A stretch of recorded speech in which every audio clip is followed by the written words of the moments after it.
Bonsoir à tous, bienvenue dans votre émission La Réunion, on est là, on espère que tout va bien. On va parler actualité, on va parler du regard d'Armand Gunet dans Causement Réunionnais.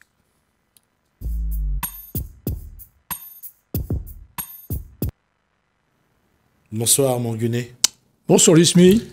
J'allais dire le regard d'un individu sur l'actualité, c'est toujours quelque chose d'intéressant à voir. Il y a toujours de l'actualité. Mais pour une fois, je t'en parlais un instant, il y a souvent, la plupart du temps, des mauvaises nouvelles ou des très mauvaises nouvelles. Alors ce soir, je vais commencer mon intervention par une bonne nouvelle. D'accord.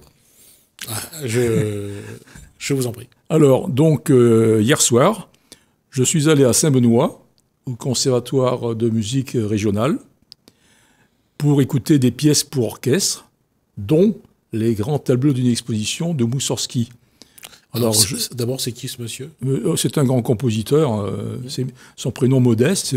Peut-être pour ça qu'on ne le connaît pas trop, il est modeste. Et donc, les tableaux d'une exposition, c'est une série de pièces à la suite, d'intensité, de qualité différentes. Et c'est magnifique comme tout. Et donc, je tiens à féliciter M. Boyer, le directeur du conservatoire, et tous les musiciens qui étaient là. Il y avait beaucoup de monde. La salle était presque pleine, le conservatoire. Il y a 600 places là-bas, il y a au moins 500 personnes hier. Et c'était donc magnifique, ça ne se passe pas tous les jours. Le conservatoire donne deux concerts par an, semble-t-il, un d'orchestre et un vocal. Donc hier, c'était l'orchestre. Voilà. Une très bonne note donc pour cette prestation musicale. Et c'est important parce que il y a souvent à La Réunion, peut-être pas dans la même dimension, ce genre d'action qui est menée pour la culture, mais malheureusement, c'est pas toujours su. Il n'y a pas de retour non plus dessus, on ne sait pas. C'est pour ça que c'est intéressant que Armand Gunet nous rapporte ce genre d'éléments, et ça fait plaisir de savoir que la culture à La Réunion vit, en tout cas, sous diverses formes. Diverses formes, oui, ouais. Effectivement. Ouais. Voilà. Autre information ? Oui, alors là, celle-ci, elle n'est pas joyeuse, hein, c'est pas du tout. Moi, je passe mon temps, chaque fois que je peux, à dénoncer les infamies, les calomnies, les injures. Et cette semaine, j'étais à mon ordinateur, comme souvent, je regarde des brèves d'actualité sur mon ordinateur. Et là, mon regard était attiré par un titre où on parlait de Monseigneur Aubry. Je me dis, tiens, qu'est-ce qu'il a fait encore, celui-là? Et pour une fois, il avait strictement rien fait, rien de répréhensible, rien de calomnieux, rien d'insultant, rien de tout ça. Et il y a un monsieur, alors j'ai noté son nom parce que c'est monsieur Rémi Boniface, qui est avocat ou ancien avocat, et qui intervenait pour dire des grossièretés. Je ne sais pas quel courage il a pour dire ça. Et il était sur l'info.re. Alors, on va juste rappeler d'abord qu'il y a eu une actualité lors de la fête de la Salette. La Salette, oui. Monseigneur Aubry, lors de son homélie, lors de la messe, la messe à la fête de la Salette, a pris position sur 2 points, sur le mariage pour tous et le mariage donc le mariage pour tous. Des gays. Et voilà. Et puis la relation homosexuelle. C'est ça. Donc, en fait, il a parlé du sujet, et non pas des sujets, des personnes qui correspondent au débat. D'ailleurs, il n'y avait pas de débat.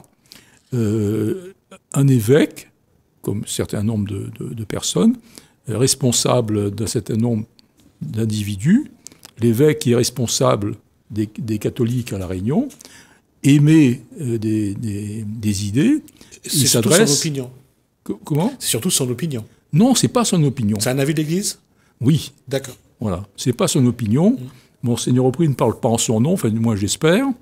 Et là, il donne l'opinion de l'Église sur le mariage. Mariage pour tous ? Dit pour tous, mais en fait, c'est ça l'infamie.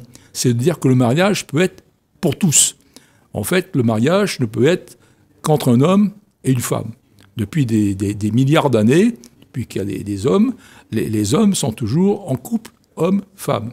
Ça, c'est une hérésie tout à fait récente que l'on doit notamment à Madame Taubira et Monsieur Hollande, de dire que les personnes qui sont homosexuelles, soit hommes, soit femmes, peuvent se marier. Bon, généralement, on dit, oui, mais on ne fait pas de mariage, on fait que le Pacs. Ça a commencé comme ça. On début à tout. Et après le Pacs, on dit, oui, on va les marier. Puis après, on dira, ils peuvent faire comment ça, des enfants avec des techniques médicales. Alors, juste pour dire que sur le terme mariage, il y a une évolution du Code civil.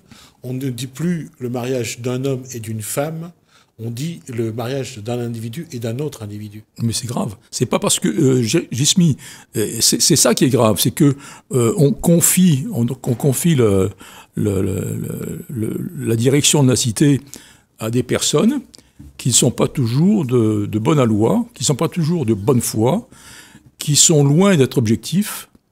Je suis navré. Si je dis ce que je dis va à l'encontre de ce que dit la loi, je ne suis pas censé, d'un point de vue moral, je ne suis pas censé suivre les lois. Si elles me paraissent contraires à ma morale, à mon éthique, à la nature, c'est contraire à la nature. On ne peut pas dire que deux hommes qui ont des relations sexuelles tout à fait particulières, parce que c'est en fait, on va dire le terme c'est la sodomie. Hein. Les hommes qui sont unis par un soi-disant mariage sont unis via la sodomie. Je suis désolé, c'est une déviance. Il ne faut pas accabler ces gens-là, bien entendu. Hein. Je ne suis pas là ni pour les accabler, mais pour les insulter. Mais ils sont pas là pour nous imposer leur déviance. Hein. Le mariage entre deux hommes et deux femmes, c'est un mariage stérile. Par conséquent, on recourt à des procédés techniques dits de fécondation artificielle. Maintenant, on arrive à dire que on fait de la gestation pour autrui. Alors, c'est soi-disant interdit en France, mais c'est autorisé ailleurs. Donc, si vous ne pouvez pas faire de gestation pour autrui en France, vous n'allez pas en Suède ou en Pologne, aux États-Unis, les gens vont chercher l'enfant. Voilà. Donc, ça encore, c'est de l'hypocrisie. Ils font appel à ce qu'on appelle une mère porteuse. Oui. Donc, Mais c'est infâme. Moi, je n'aurais jamais aimé être un bébé porté. Honnêtement, je n'ai pas été un bébé porté. C'est ma mère qui me l'a porté. C'est pas une autre femme. Non, mais je suis scandalisé. Si on veut avoir un bébé, soit on l'a par les voies naturelles, ou alors on peut adopter. On peut adopter un enfant qui est déjà existant et non pas le fabriquer artificiellement. Voilà. Ça, c'est ce que je tenais à dire sur cette gestation pour autrui. Alors, pour revenir à la vie donnée par Monseigneur, la vie d'Église donnée par Monseigneur Aubry, qu'est-ce qui... Mais l'Église a toujours été contre le mariage, autre que le mariage d'un homme et une femme.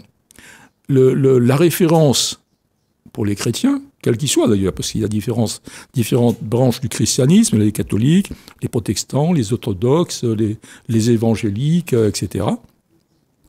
Tous les chrétiens se fondent sur le Christ.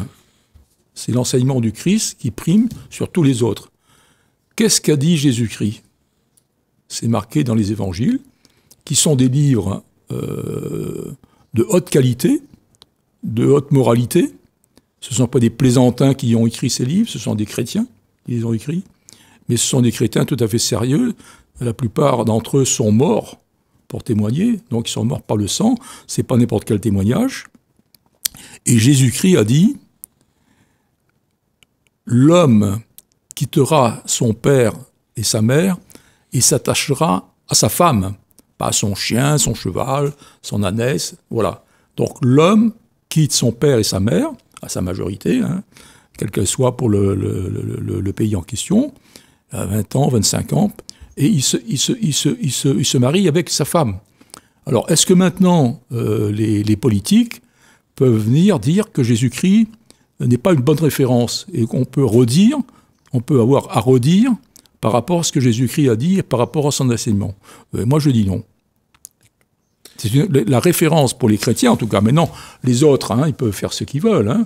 Mais un chrétien ne peut que suivre l'enseignement du Christ et dire que cet enseignement n'était pas solide, n'était pas valide, c'est pas sérieux. Alors moi, je voudrais, toujours dans ce cadre de cette fête de Saint-Leu, alors je regarde dans mon ordinateur, souvent je regarde les brèves, les actualités brèves, et mon regard est attiré par un titre sur Monseigneur Aubry à la Salette. Et c'est l'info.re, qui ne manque pas de culot, si je puis dire, qui interviewe un avocat ou ex-avocat qui s'appelle Maître Rémi Boniface. Et qu'est-ce que M. Boniface dit? Que l'attitude de Monseigneur Aubry à la Salette, c'était pas possible, c'est pas permis. Comment un évêque peut-il donner son point de vue devant 2000 ou 3000 personnes, je ne sais plus combien, il y avait des gens. Et en fait, donc, Monseigneur Aubry ne donne pas son avis, il donne celui de l'Église, qui a toujours été le même, qui n'a jamais varié. Et il est plutôt procureur, cet avocat, puisqu'il déclare d'emblée que Monseigneur Aubry est coupable de tomber sur le dos des homosexuels, ce qui n'a bien entendu pas été le cas. Et il dit que Monseigneur Aubry mérite tout à fait, sa position justifie qu'il ait 3 mois de prison et 45 000 € d'amende.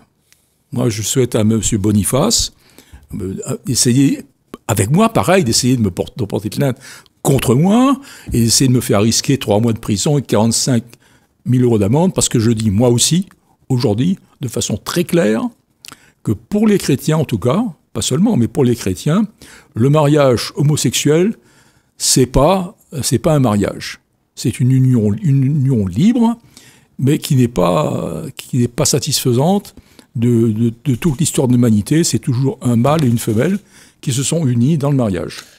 Alors, ces propos prononcés lors de son homélie par Monseigneur Gilbert Aubry a déclenché, il est vrai, une polémique. Il y a eu des réactions suite à parce que ça n'a pas été compris.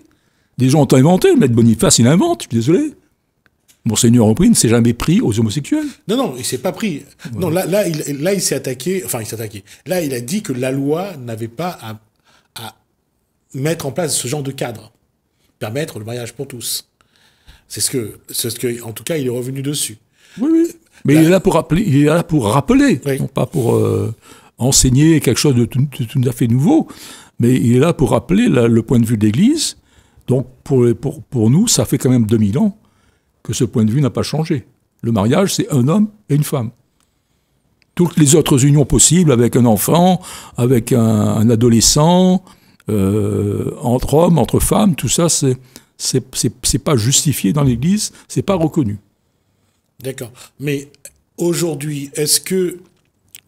C'est difficile. J'accepte chaque opinion. Hein. Je ne vais pas critiquer quoi que ce soit. Je pense que chacun a le droit de ressentir ce qu'il ressent, d'être d'accord ou de ne pas être d'accord. Je ne vais pas essayer de changer ce genre de choses. Mais la personnalité même de Monseigneur Aubry, le fait que il fait partie de ces réunionnais qui, lorsqu'ils s'expriment, déclenchent ou apportent des éléments. On a vu qu'il y a eu 2 ou 3 réactions, parfois assez vives d'ailleurs, pour ne pas dire virulentes, et que le mouvement homosexuel est parti sur le fait que quand il dit ça, il s'attaque à eux. Parce qu'ils comprennent mal, ou ils font exprès de ne pas comprendre. Moi, j'ai peur qu'ils ne comprennent pas. D'accord. C'est pire pour moi que tout. Si quelqu'un dit qu'il critique ou il est contre l'union homosexuelle, c'est pas une insulte pour les homosexuels. Les homosexuels, ils font ce qu'ils veulent. Hein. Nous, on a le droit de ne pas être d'accord, mais on le dit. Voilà. Et puis, je crois que notre point, c'est la procréation. Oui, parce que c'est pareil. Hein. Depuis des millénaires, l'homme couche avec une femme pour avoir un enfant. Alors maintenant qu'on puisse aider des femmes qui ont des difficultés à procréer, qu'on les aide à le faire, je veux bien. Mais il ne faut pas qu'on détourne la procréation naturelle. quand on regarde aujourd'hui, c'est pas nombreux, mais il y a quelques personnes personnes homosexuelles qui se sont pacsées, qui sont unies à un autre homme, qui ont eu recours à une mère porteuse pour avoir un ou deux enfants. Ces personnes-là, aujourd'hui, paraissent dans les médias, on les voit souvent à la télé. Est-ce que ça va changer le comportement je dirais, de notre société ou pas? Alors, c'est bien me donner l'occasion de parler de la presse.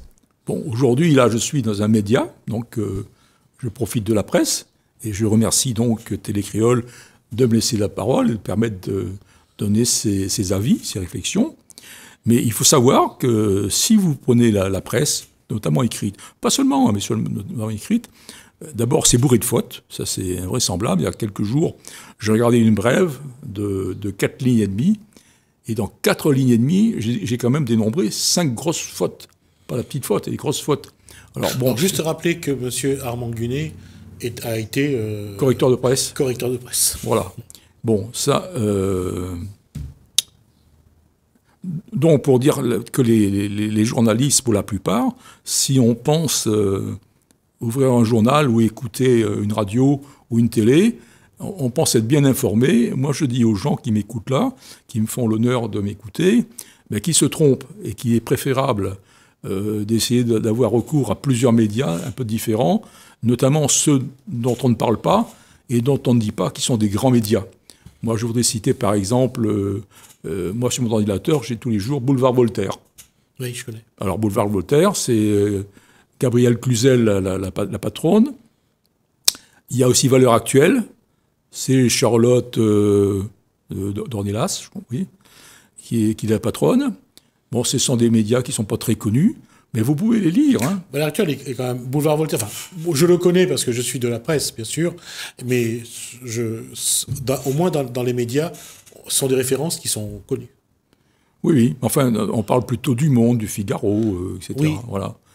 Ouais, c'est parce qu'au départ, ça reste de la presse écrite. Oui, oui, oui. Alors que oui. Boulevard Voltaire et Valeurs Actuelles sort aussi en papier. Oui, voilà. Donc il y a d'autres médias, par exemple, à la télé, il y a TV Liberté. Moi, j'encourage les téléspectateurs à jeter un œil, à écouter, parce que ce média est accusé d'être extrême droite.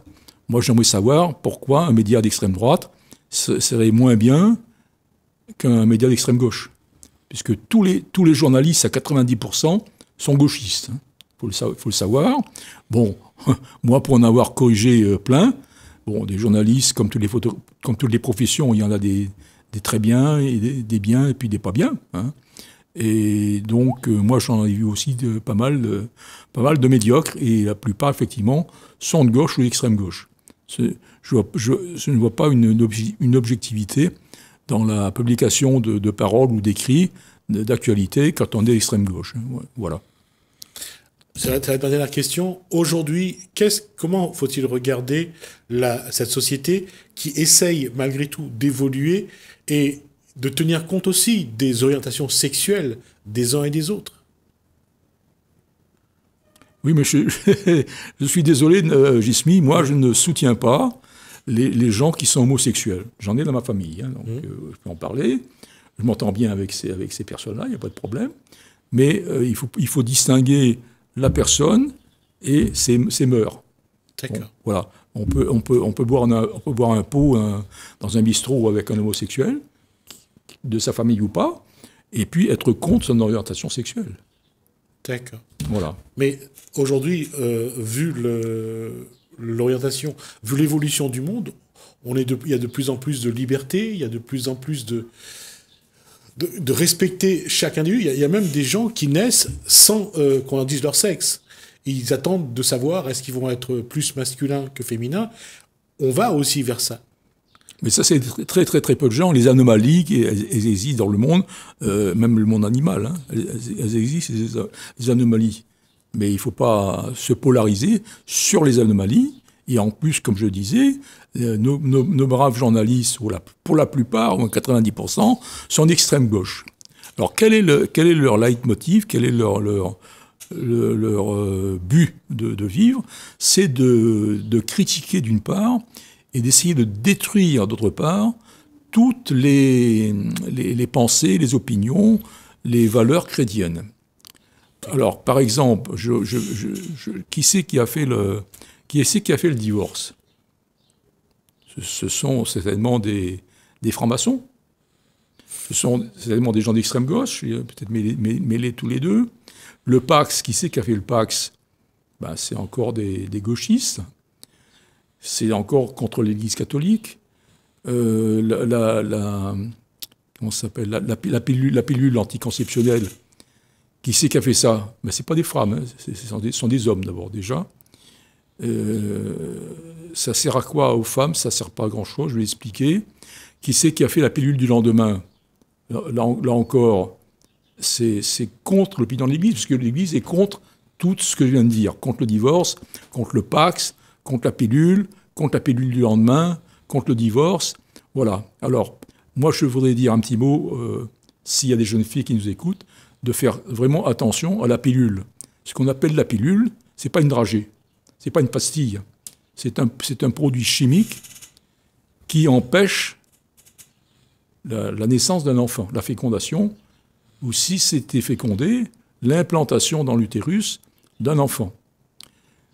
Par ailleurs, la pilule dite traditionnelle, si on apprend pendant pas très longtemps, je ne sais pas, 1 an, 2 ans, 3 ans, il n'y a pas de conséquences dramatiques. Mais les filles ne le savent pas parce qu'on ne leur dit pas, leur médecin ne leur dit pas, mais ce n'est pas docteur, au pluriel, c'est que la pilule anticonceptionnelle rend la femme stérile au bout d'un certain nombre d'années.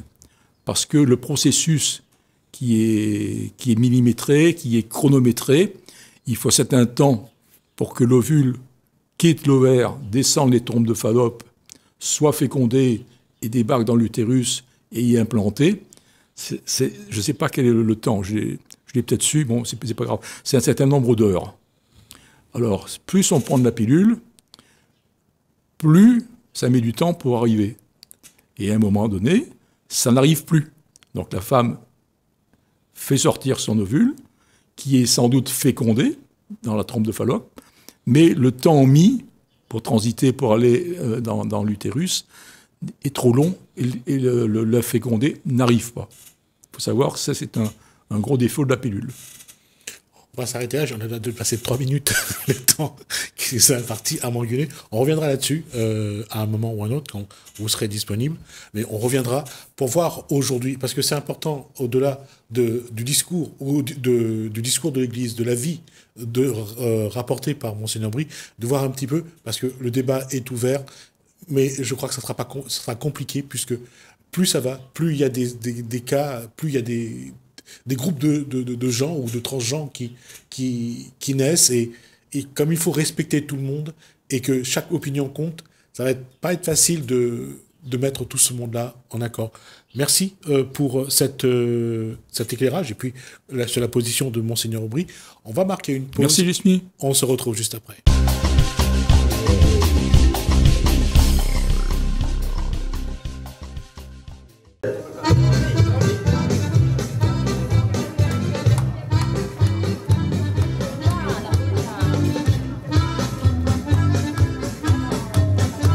Qu'est-ce qui a motivé l'action qu'il y a aujourd'hui à Bagatelle? Eh bien, cette action se situe en fait dans le cadre des Journées du patrimoine. Et Bagatelle, pourquoi? Parce qu'il y a un événement qui se crée dans ce quartier-là, quartier historique, quartier populaire, quartier culturel. C'est une habitante de Bagatelle, de Cancréole, Madame Huguette Alpou, Véliamba, eh bien, qui a décidé de faire partager son savoir au plus grand nombre. Alors, qu'est-ce qu'elle fait? Eh bien, vous voyez autour de nous beaucoup de toiles, de peintures, beaucoup de couleurs, l'art, l'univers qui est là aujourd'hui dans cette maison-là. Elle a su transformer sa maison en un lieu culturel, en un lieu patrimonial, en un musée d'art. Et elle fait aussi de la sculpture. Donc, c'est vraiment un grand moment d'échange, de partage qu'elle veut nous faire découvrir aujourd'hui en ouvrant son musée, en ouvrant sa maison, en mettant l'accent, bien sûr, sur le partage et la transmission, ce qui est important aujourd'hui dans le cadre de ces Journées du patrimoine. ça donne, j'allais dire, un peu plus de dimension à ces journées européennes du patrimoine? Eh bien, en fait, ça enrichit notre culture, notre patrimoine, notre histoire. Et de plus, pour un quartier comme Bagatelle, qui est en plein essor, eh bien, cette maison-là va apporter une dynamique culturelle et historique et va permettre également à Bagatelle de s'ouvrir sur la commune et sur la Réunion. En tout cas, cette action ici, à Bagatelle, avec cette dame, elle donne des idées à Bernard Batou d'essayer de répertorier un petit peu tous ces artistes ou tous ces Réunionnais qui ont du talent, qui non seulement parlent du patrimoine, mais parlent aussi de l'histoire, de la tradition, de la culture. Alors, le but, j'ai sorti une contribution dont le thème est la mise en tourisme de notre patrimoine culturel. J'estime aujourd'hui qu'il est important de donner une nouvelle dynamique à notre tourisme en mettant l'accent sur les itinéraires de mémoire. Nous recevons souvent des touristes au phare, à la maison de la gare de Sainte-Suzanne, et les touristes ont besoin d'apprendre notre histoire, ont besoin de découvrir notre culture. Et moi, je pense qu'aujourd'hui, eh bien, il faut mettre en place des actions, mettre en place des visites guidées, former également nos jeunes, des guides pays, pour pouvoir encadrer ces touristes, ces Réunionnais, ces jeunes qui ont besoin d'apprendre leur culture, leur histoire, leur patrimoine. Et le patrimoine, c'est aussi un vecteur social, un vecteur identitaire. Et c'est la communication, la communion entre tout le monde. Et c'est pour ça que je dis, eh bien, le patrimoine, c'est l'affaire de nous toutes. Allons vivre à l'île, allons partager à l'île. Il y a deux choses. Il y a d'abord le fait que les générations actuelles n'ont pas reçu la transmission de leur histoire, de leur culture, de leur tradition, de leur patrimoine. Il y a un vide à combler, c'est comment transmettre à ces générations leur histoire, leur culture, leur tradition. Eh bien, il y a tout un travail à faire, parce que moi j'estime que notre histoire est toujours un peu méconnue. C'est vrai, il y a des efforts qui sont faits, il y a des ouvrages, mais elle n'est pas totalement enseignée encore dans les lycées, dans les écoles primaires, dans les collèges.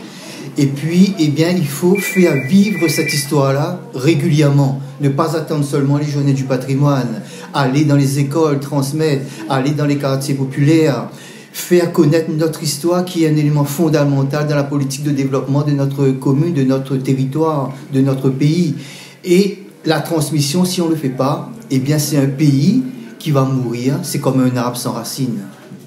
Et la question, Bernard Batou, justement, il incombe à ces générations-là d'abord d'acquérir leur histoire, leur culture, leur tradition, leur patrimoine, parce qu'il faut préparer la transmission aux générations à venir. Comment y prendre part? La clé, c'est ça, transmettre. Comment transmettre? Eh bien, on a aujourd'hui des acteurs qui sont là, des anciennes personnes qui ont un savoir, qui ont une façon de faire, qui veulent transmettre, mais ces gens-là ne sont pas mis assez en valeur. Donc il faut tirer ces gens-là dans l'ombre, comme Huguette aujourd'hui, parce qu'elle a du talent, elle veut nous apporter son savoir, et puis comment aujourd'hui, eh bien, créer des espaces de vie autour de la culture, car aujourd'hui on a Internet, oui, mais sur Internet, il faut prendre ce qui est bon. Il y a tout sur Internet, mais allons enseigner à nos enfants, à nos jeunes, aux associations également qui ont besoin, allons leur donner les moyens d'apprendre notre histoire, notre culture. Et les journées patrimoine, eh bien, c'est l'occasion plus que jamais de montrer la richesse réunionnaise. Nous avons ici à La Réunion tout ce qu'il faut en matière de patrimoine, en matière de savoir. Nous sommes un monde, eh bien, allons faire en sorte que ce monde-là s'ouvre partout dans l'océan Indien et dans le monde entier, car La Réunion, c'est un pays, il est vraiment gaillard. La Réunion, elle est à nous. Allons mettre ensemble pour notre commune. Ok.